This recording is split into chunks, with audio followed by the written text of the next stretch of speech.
मैं हाजिर हूँ आपके साथ एक नई कहानी के साथ।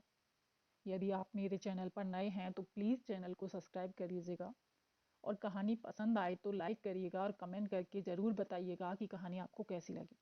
तो चलिए कहानी शुरू करते हैं। माँ का आग्रह था कि मैं अपनी जिद को छोड़कर पिता से मिलने आ जाऊं।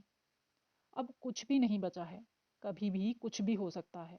मैं कई साल बाद घर आया था। कमरे में पिता से मिलने पहुंचा तो मात्र हड्डी का ढांचा।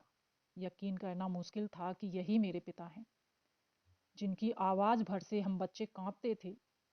5 फुट 9 इंच हाइट, भरा शरीर, गोरे, घनी मूछें, पीले पिलाने के शौकीन, घर के मालिक होने के एहसास से भरा अहंकारी स्वभाव।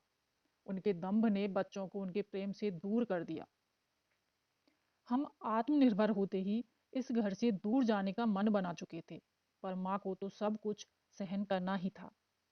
आत्मनिर्भर होते ही मैं माँ को लेकर घर से चला जाना चाहता था।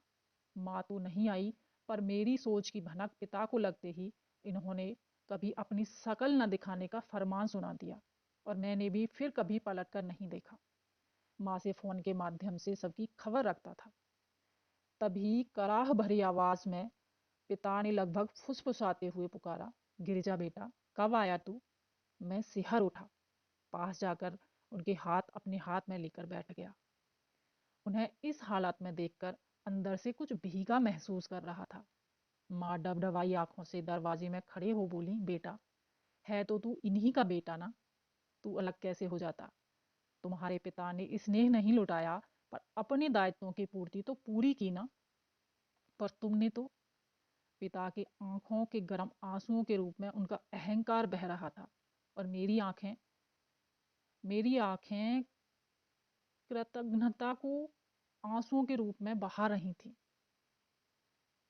तो ये थी कहानी।